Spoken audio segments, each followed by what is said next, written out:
Nous sommes le 2 janvier 2024, lendemain de fête à Libreville, au Gabon et à l'intérieur du pays. D'ailleurs, le 2 janvier n'est pas un jour férié au Gabon. Bien au contraire, c'est la reprise des activités dans toutes les administrations. Sauf que ce matin, il aurait fallu reprendre. Mais comme vous pouvez le voir, nous sommes au feu rouge ou alors feu tricolore de l'ancien ministère des Affaires étrangères. Et comme vous pouvez le voir, circulation très fluide. Habituellement, à cette heure-ci, c'est des bouchons, c'est des embouteillages, c'est compliqué, mais la circulation est fluide. Ça veut dire que certains n'ont pas pu se lever ce matin. On va aller se rapprocher de la population pour voir ce qu'il en est. La vérité, c'est que ça a toujours été comme ça. On sait qu'au Gabon, à la veille des fêtes, c'est toujours timide le lendemain. On était déjà habitué à des ponts, c'est-à-dire que quand on a une célébration comme celle-là, on vous laisse au moins 3 ou 4 jours.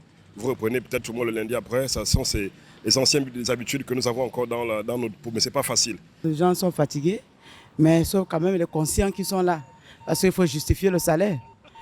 Malgré la fatigue, on a quand même pu faire un effort pour être là.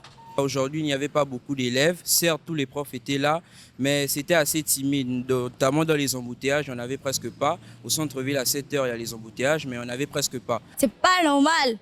Vous faites quoi à la maison? Il y a cours. On a fait cours de français aujourd'hui.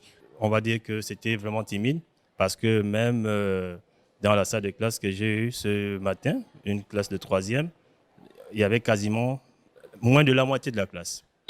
Il est vrai qu'au Gabon, ça a souvent été une culture répandue de faire le pont. Entendez par là, après un jour de fête, il y a un jour férié et on enchaîne avec d'autres jours fériés pour pouvoir récupérer de la fête. Mais la réalité aussi, c'est que la transition, c'est dans le changement de mentalité. Il faut que l'on revienne au respect des règles. Et les règles, c'est que s'il y a retour de l'activité, il faut que tout le monde soit à son poste.